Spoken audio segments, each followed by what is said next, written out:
नमस्ते, मैं मनीषा कुबल।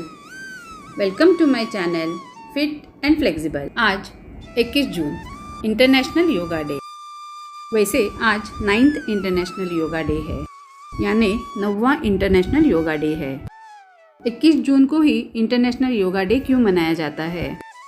क्योंकि हमारे भारतीय परंपरा के अनुसार सूर्य इस दिन दक्षिणायन होता है। ये आध्यात्मिक शक्ति पाने के लिए पर्याप्त दिवस होता है, इसलिए हम इस दिन योगा डे मनाते हैं। योगा करने से पहले हमें कुछ सूक्ष्म व्यायाम करना ज़रूरी है और इसके साथ हमें व्यायाम करने के बाद प्राणायाम करना भी उतना ही ज़रूरी है। चलो तो फिर शुरू करते हैं।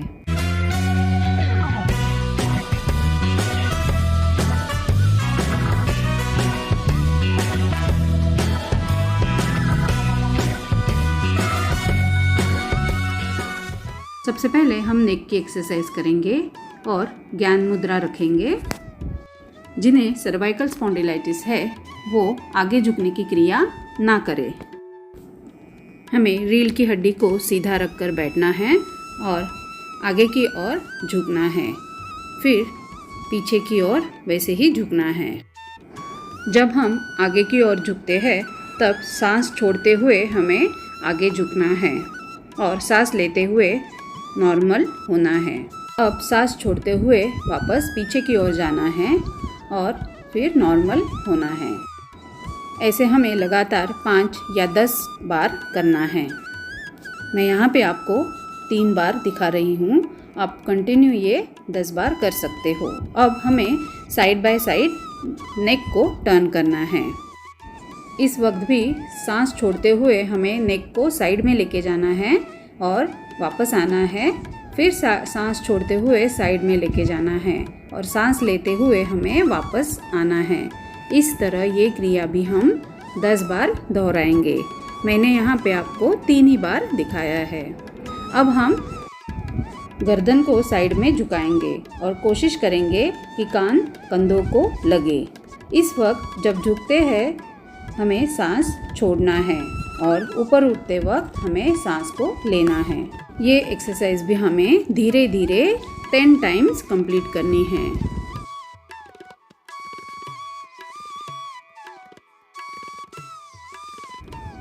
अब हम शोल्डर के लिए एक्सरसाइज करेंगे। कंधों को हमें इस तरह गोल गोल घुमाना है। मैं यहाँ पे 3 बार कर रही हूँ, सीधा और उल्टा 3 बार। आपको ये 5 या 10 बार ज़रूर करना है। वैसे ये सूक्ष्म व्यायाम है, लेकिन हमें करना बहुत ज़रूरी है। अभी दोनों हाथों को जोड़कर हमें आगे की ओर खींचना है।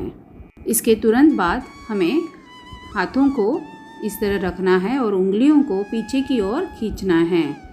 अभी हाथ उल्टा करके हमें वापस उल्टी ओर उसे खींचना है।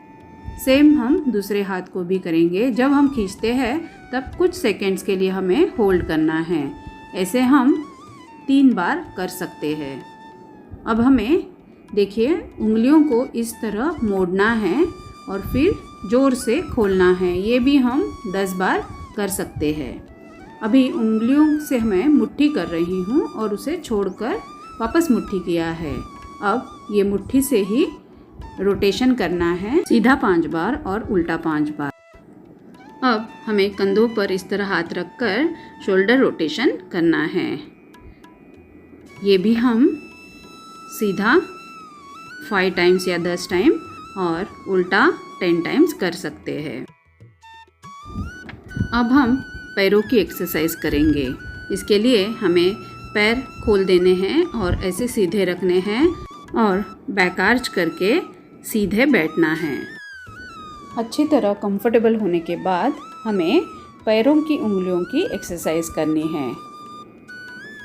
उंगलियों को आगे की ओर खींचना है और वापस पीछे की ओर खींचना है। यह हमें कंटिन्यूसली 10 टाइम्स करना है। देखिए मैं किस तरह कर रही हूँ।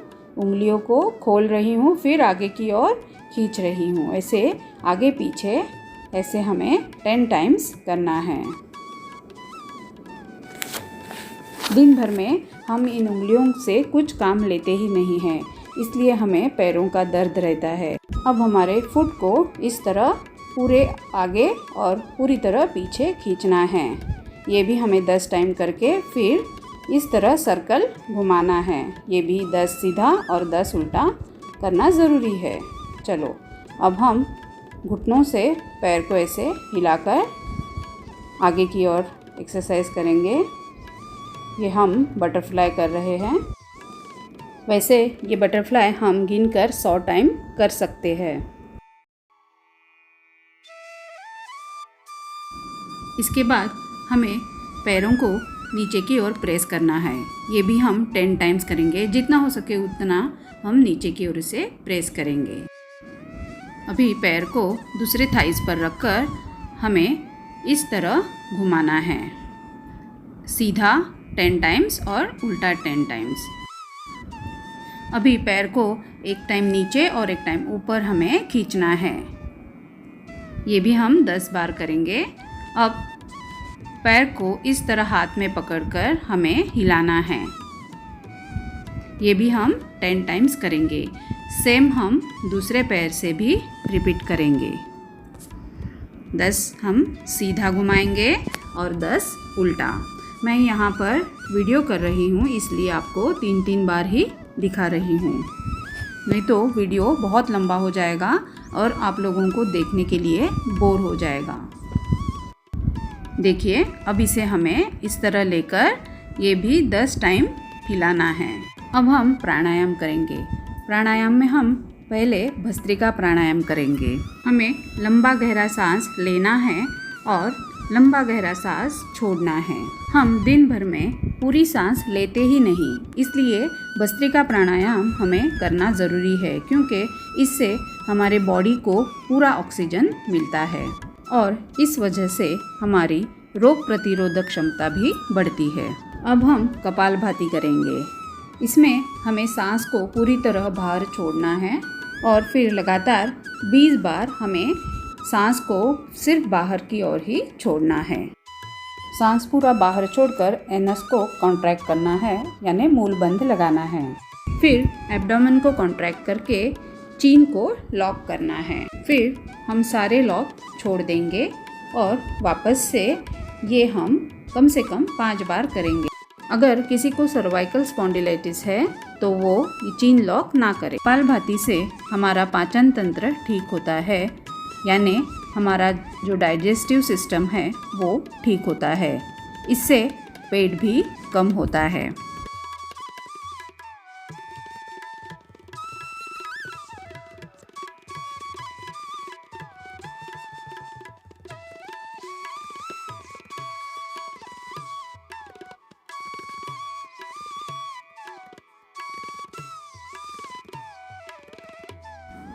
अब हम अनुलोम विलोम प्राणायाम करेंगे।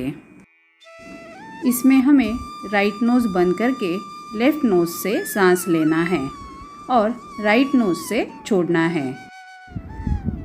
फिर राइट नोज़ से लेके लेफ़्ट नोज़ से छोड़ना है। ऐसे हमें लगातार करना है।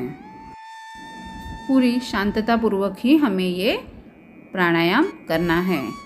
जितनी देर हम सांस लेते हैं उससे ज़्यादा टाइम हमें सांस को बाहर छोड़ने में लगाना है। हम ये प्राणायाम 3 मिनट तक करेंगे।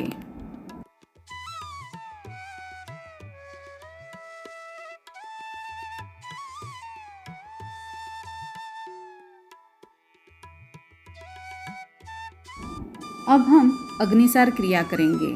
इसमें नाक से सांस लेकर मुंह से सांस छोड़ देना है और चीन को लॉक करना है।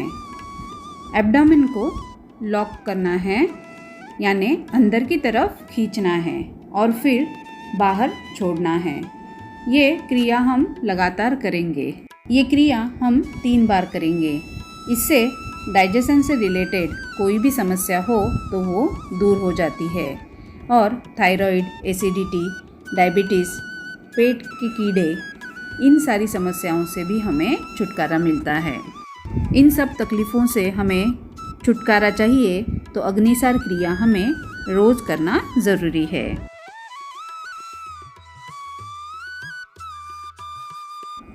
अभी हम भ्रामरी प्राणायाम करेंगे। उसके लिए हम आँखों पर 2 उंगलियां रखेंगे, नाक की तरफ 1 उंगली, लिप्स की तरफ लास्ट वाली उंगली।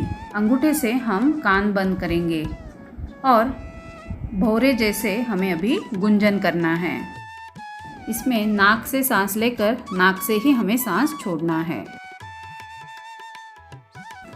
पहले हम सांस भरेंगे और फिर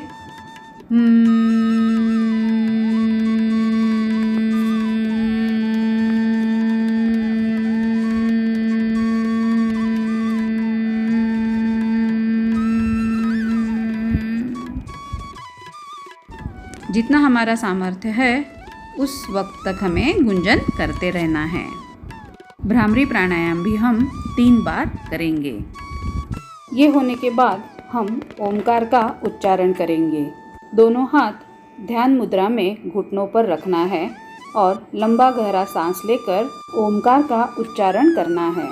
जब हम ओमकार का उच्चारण करते हैं उस वक्त हम पेट को अंदर की ओर खींचेंगे। सबसे पहले अ से शुरुआत करना है, फिर ओ का करना है उच्चार और फिर म पे ध्यान देना है। अ से डबल ओ करेंगे और ओ से डबल हम म पे ध्यान देंगे।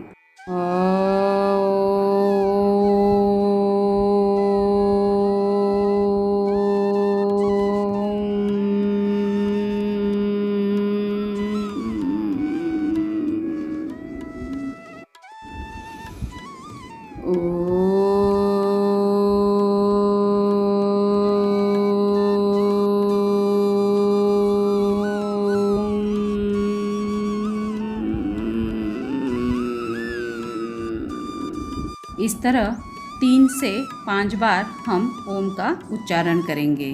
ओम के उच्चारण के बाद हम इसी तरह ध्यान में बैठे रहेंगे और हमारी इष्ट देवता का ध्यान करेंगे। इससे हमारा मन शांत होता है, एकाग्रता बढ़ती है। इसके लिए हमें ये ध्यान करना बहुत ज़रूरी है। आप एक बार करके देखना, आपको इसके फ़ायदे ज़रूर पता लगेंगे। आज का ये वीडियो हम यहीं पे समाप्त करते हैं। अब हम दोनों हाथ आपस में रगड़ेंगे। जब हमारी हथेलियाँ गर्म होती है तो वो आँखों पर लगाएंगे। अगर आपको मेरा ये वीडियो अच्छा लगा तो लाइक, शेयर और सब्सक्राइब ज़रूर करना और बेल आइकन की घंटी भी ज़रूर दबाना। बाय फ्रेंड्स, फिर मिलेंगे ऐसे ही एक नए वीडियो के साथ।